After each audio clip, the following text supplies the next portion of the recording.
Hello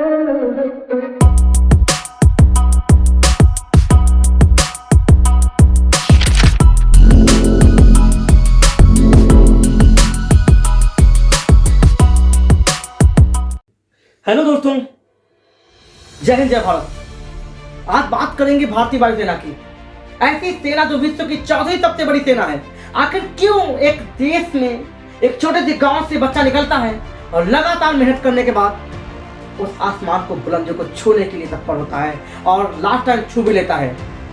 वहीं जवानों की अगर बात करें तो भारत की सरहद पर हर एक जवान अपने आप को मातृभूमि के लिए न्यौछावर करने के लिए तैयार रहता है। वो 1600 मीटर की रेस, वो सुबह का 4 बजे का उठना और फिर आके एग्जाम क्वालिफाई करना, फिर मेडिकल में पास होना और लास्ट टाइम वर्दी अपने सीने में लगाना। कितना साहस होता होगा उस जवान के अंदर। उस माँ को कितना गर्व होता होगा कि हमारा बेटा वर्दी पहन लिया। सैल्यूट करता हूं मैं मातृभूमि के उन सपूतों को। और बात करते हैं भारतीय वायुसेना की। आखिर क्या है उस सेना में कि लोग उसी सेना को ज्वाइन करना चाहते हैं। भारत की 3 सेनाएं हैं, भारतीय वायुसेना, भारतीय जल सेना और भारतीय थल सेना। तो दोस्तों, आप कौन सी सेना ज्वाइन करना चाहते हैं हमें कमेंट कर जरूर बताएं। तो आज बात करते हैं दोस्तों भारतीय वायुसेना की। आखिर कितने ग्रुप होते हैं इसमें, क्या एज बाउंड होता है। एक्स और वाई 2 ग्रुप होते हैं। उनकी जो फाउंडेशन है वो 16.5 से लेकर 19.5 साल तक होती है। तो कहीं ना कहीं परिपक्व और जवान उनको चाहिए। तो बात करते हैं सेना की, भारतीय वायुसेना 1928 की बात करते हैं। उसमें एक व्यक्ति आल्बी, उनके नाम से भारतीय वायुसेना का नाम दिया गया, जिसका नाम था रॉयल भारतीय वायुसेना। तो उस समय रॉयल तब था क्योंकि ब्रिटिश आधिपत्य में हम लोग थे, ब्रिटिश लोग हमारे शासन को चला रहे थे। तो कहीं ना कहीं दोस्तों उनका नाम देना जरूरी था। तो स्थापना की बात करते हैं। भारतीय वायुसेना की स्थापना हुई थी 8 अक्टूबर 1932 को। मुख्यालय इसका दिल्ली में है। और बात करते हैं कि जब भारतीय वायुसेना स्टार्ट हुई उस समय कितने जवान थे। तो उस समय भारत के पास सिर्फ और सिर्फ 128 जवान। भारत के पास सिर्फ 128 जवान और 128 जवानों के साथ भारतीय वायुसेना की स्थापना की गई। तो दोस्तों, अब बात करते हैं कि भारतीय वायुसेना क्यों आज विश्व की चौथी सबसे बड़ी सेनाओं में शामिल है। भारत की अगर हम बात करते हैं तो पहली बार जो भारतीय वायुसेना का प्रयोग किया गया वो द्वितीय विश्व युद्ध में थी। वहां पे अच्छा कर्तव्य इसने किया, अपनी उपस्थिति का अच्छा खासा प्रयोग कराया और द्वितीय विश्व युद्ध में बहुत बड़ी उपलब्धि भारतीय वायुसेना की थी।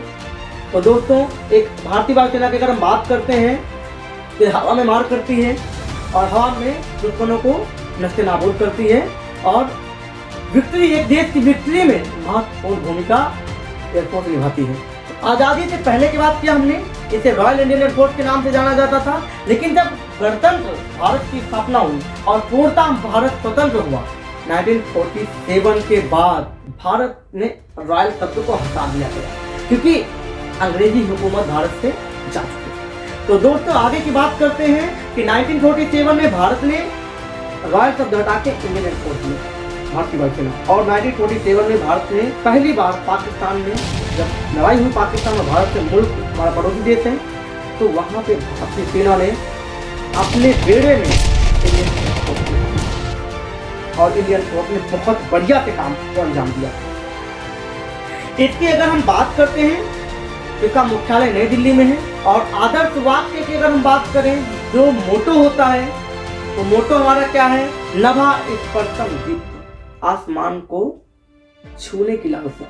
कौन नहीं चाहता है कि आसमान को छुआ जाए। भारत का हर एक नागरिक चाहता है कि हम भारत की ऊंचाइयों को छुएं और आसमान की ऊंचाइयों को पहुंचे। तो दोस्तों, अगर हम इसके रंग की बात करते हैं कि कलर क्या होता है, क्योंकि कलर का बहुत बड़ा अर्थ होता है। तो अगर इसके कलर की हम बात करते हैं तो गहरा नीला, हल्का नीला और सफेद, ये 3 कलर भारतीय वायुसेना में शामिल किए जाते हैं। तो भारत की अगर हम बात करते हैं, भारत पाक युद्ध में भारतीय वायुसेना ने बहुत अच्छे तरीके से काम किया। भारत और चीन युद्ध में अच्छी तरीके से अच्छा काम किया। उसके बाद मेघदूत, ऑपरेशन मेघदूत, ऑपरेशन पवन, बांग्लादेश को मुक्ति जब मिली उसमें बहुत अच्छा सहयोग दिया भारतीय वायुसेना ने। ऑपरेशन कुमलाई में भी बहुत अच्छा सहयोग रहा इसका। कारगिल युद्ध में बहुत बड़ा सहयोग, जिसमें मिराज 2000 ने बहुत महत्वपूर्ण भूमिका निभाई थी। मिराज 2000 कौन है? ये एक जहाज है जो कि फाइटर प्लेन था उस टाइम पे, इसने महत्वपूर्ण भूमिका निभाई।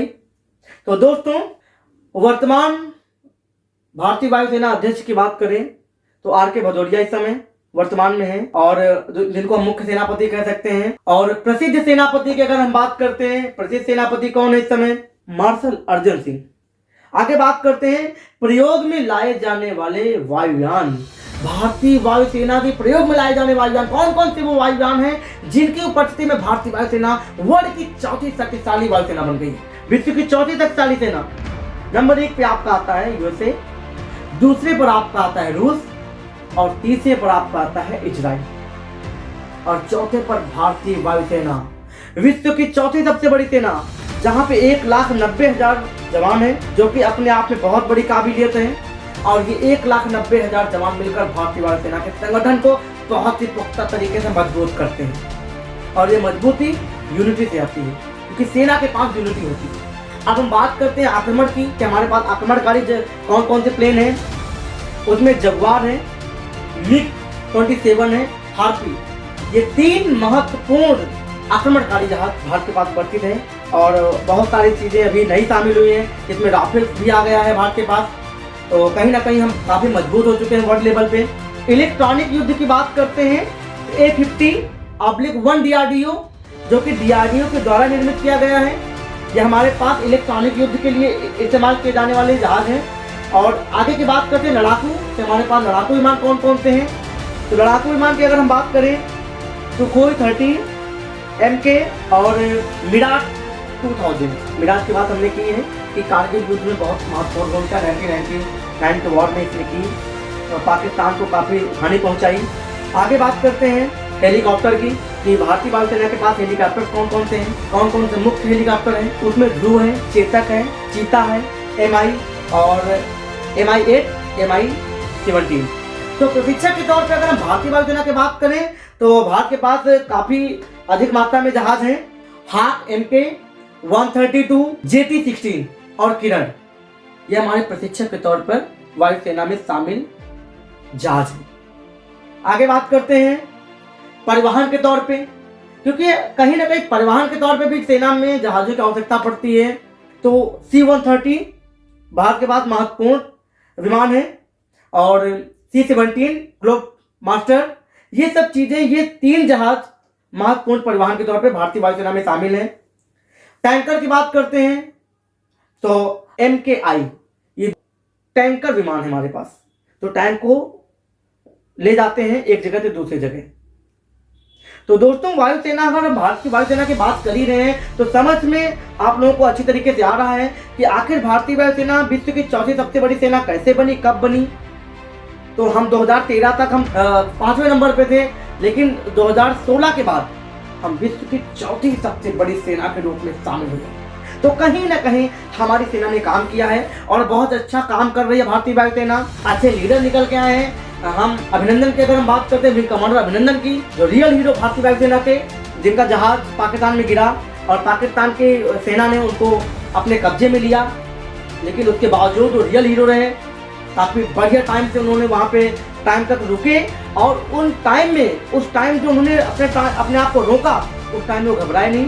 एक देशभक्ति का जज्बा उनके अंदर था, और उस जज्बे को दिखाया।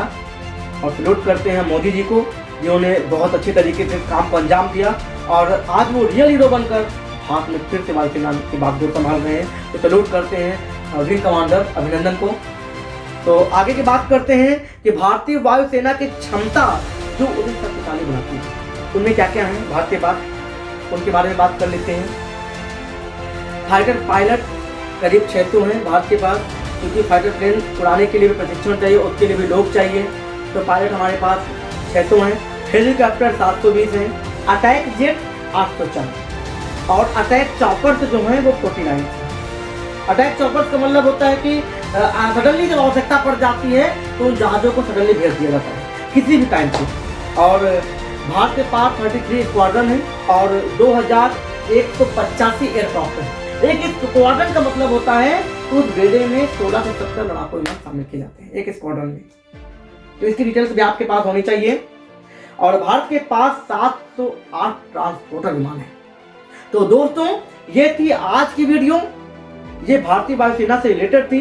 कैसी लगी वीडियो हमें कमेंट करके जरूर बताएं, और अगले वीडियो के साथ फिर से आपके सामने इंडियन नेवी के लिए। तब तक के लिए जय हिंद।